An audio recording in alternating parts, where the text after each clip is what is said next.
Praise the Lord. जय मसीह की खुदाबंद के नाम की महिमा हो और आपका हमारे इस वीडियो में स्वागत है। संकट के समय सहायता के लिए प्रार्थना।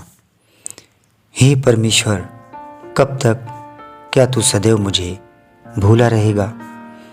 तू कब तक अपना मुखड़ा मुझसे छिपाए रहेगा? मैं कब तक अपने मन ही मन में युक्तियां करता रहूं और दिन भर अपने हृदय में दुखित रहा करूं? कब तक मेरा शत्रु मुझ पर प्रबल रहेगा?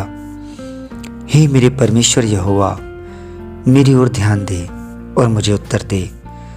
मेरी आंखों में ज्योति आने दे, नहीं तो मुझे मृत्यु की नींद आ जाएगी। ऐसा ना हो कि मेरे शत्रु कहें मैं उस पर प्रबल हो गया, और ऐसा ना हो कि जब मैं डगमगाने लगूं तो मेरे शत्रु मगन हों। परंतु मैंने तो तेरी करुणा पर भरोसा रखा है। मेरा हृदय तेरे उद्धार से मगन है। मैं परमेश्वर के नाम का भजन गाऊंगा, क्योंकि उसने मेरी भलाई की है। आमीन।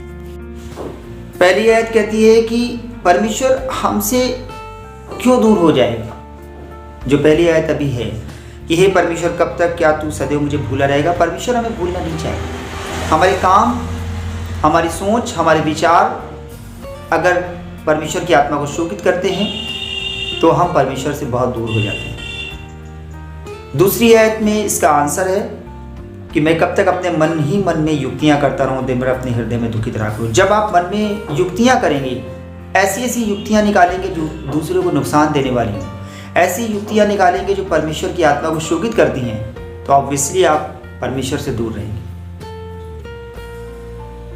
बिछौने में पड़े पड़े हम परमेश्वर को भी तो याद कर सकते हैं, लेकिन बिछौने में पड़े पड़े अगर हम कोई ऐसी कुटिल बात सोच रहे हैं, कोई ऐसी बात सोच रहे हैं जो दूसरे को नुकसान पहुंचा सकती है, तो हम परमेश्वर से दूर ही रहेंगे।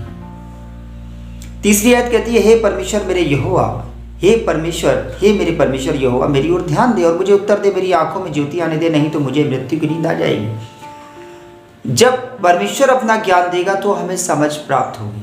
जब तक हम अपनी समझ का सहारा लेते रहेंगे, हम परमेश्वर को नहीं खोज पाएंगे और न ही परमेश्वर की बातों को समझ पाएंगे, न ही समझ सकेंगे।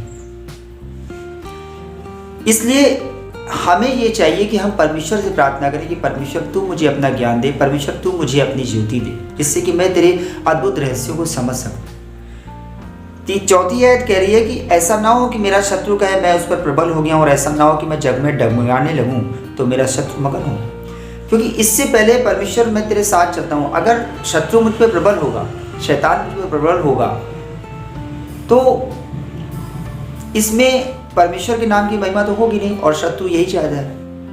तो हमें भी ऐसे प्रार्थना करनी चाहिए कि परमेश्वर, अगर हमें लग रहा है, देखिए सबसे पहले तो रियलाइज़ करिए कि हम अपनी मिस्टेक कहाँ है। सबसे पहले अपने आप को एग्जामिन करिए, रीड करिए, और जितने आप जो भी कर रहे हो, ऐसा कोई काम देखिए कि कोई ऐसा काम तो मैं नहीं करता हूँ जो हमें परमेश्वर से बहुत दूर ले जाता हूँ।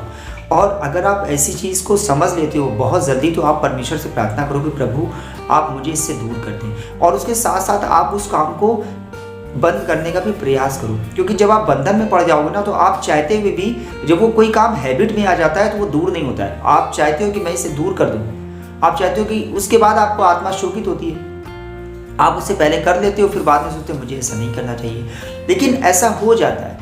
ऐसा दाऊद ने भी किया था, जबकि वो परमेश्वर के साथ चलने वाला जन था, विश्वासी था, और परमेश्वर की महिमा में बहुत आगे था, लेकिन फिर भी उसने गुनाह किया। शिमशोन ने भी गुनाह किया।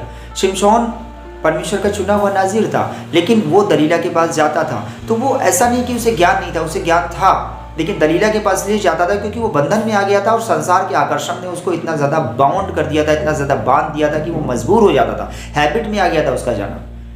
तो वो अगर परमेश्वर से बार बार प्रार्थना करता कि परमेश्वर तू मुझे बचा ले, मैं इस गड्ढे में गिरना नहीं चाहता हूँ, तो परमेश्वर उसको ज़रूर निकाल लेते।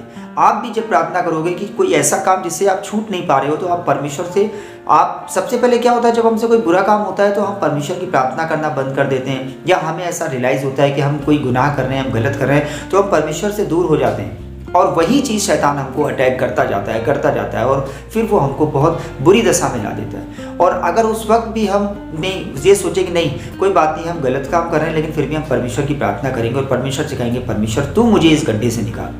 तो मैं आपको बताऊं, परमेश्वर हमारे और आपके ऊपर दया करता है और हमको ऐसी समझ, अपनी समझ देगा। अभी तक तो हम अपनी समझ से वो काम कर रहे थे जिसकी वजह से हम गड्ढे में गिरे, लेकिन जब परमेश्वर अपनी समझ आप में देगा, आप में डालेगा, तो आपको वो ज्ञान प्राप्त हो जाएगा और आप उस गड्ढे से निकल आओगे परमेश्वर की सहायता से। चौथी आयत कहती है, ऐसा ना हो कि शत्रु मेरा शत्रु कहे मैं उस पर प्रबल हो गया, और ऐसा ना हो कि जब मैं डगमगाने लूँ तो शत्रु मगन हो। और पांचवी आयत कहती है, परंतु मैंने तो तेरी करुणा पर भरोसा रखा है और मेरा हृदय तेरे उद्धार से मगन होगा। और छठी आयत कहती है, मैं परमेश्वर के नाम का भजन गाऊंगा क्योंकि उसने मेरी भलाई की है। छठी आयत का जो लास्ट में है, ये सच में जब आप परमेश्वर से दोनों हाथे उठा के परमेश्वर से सहायता मांगोगे, दया याचना करोगे कि परमेश्वर मुझ पर दया कर, तो परमेश्वर आपको उस गड्ढे से निकाल देगा। और उस जब गड्ढे से निकल जाएंगे तो तभी निकलेंगे ना जब आप भरोसा रखेंगे। वो कह रही ना पांचवी आयत की, मैंने तो तेरी करुणा पर भरोसा रखा है और मेरा हृदय तेरे उद्धार से मगन होगा। भरोसा तो आपको परमेश्वर पर रखना ही पड़ेगा। परमेश्वर के लोग हैं तो परमेश्वर पर भरोसा रखिए, वरना शैतान आपको यही चाहता है कि आप परमेश्वर से दूर हो जाएं, आप निंदित हो जाएं परमेश्वर की निगाह में। आप परमेश्वर पर भरोसा रखिए। आप जिस स्थिति में होंगे, परमेश्वर आपको प्यार करते हैं और वो आपको वापस आ जाएंगे, वापस बुला ले। आप परमेश्वर के बहुत प्रिय हैं। परमेश्वर के पास जब भी आएंगे ना तो परमेश्वर को बहुत खुशी होगी। स्वर्ग में आनंद मनाया जाएगा जब आप वापस आ जाएंगे और कहेंगे मैं इस गुनाह को नहीं करूँगा। परमेश्वर आपको उस गड्ढे से निकाल लेंगे और आप परमेश्वर के दोनों हाथ उठा के महिमा करेंगे, परमेश्वर तेरा धन्यवाद हो, आज आपने मुझे इस गुनाह से निकाल लिया। सभी को जय मसीह।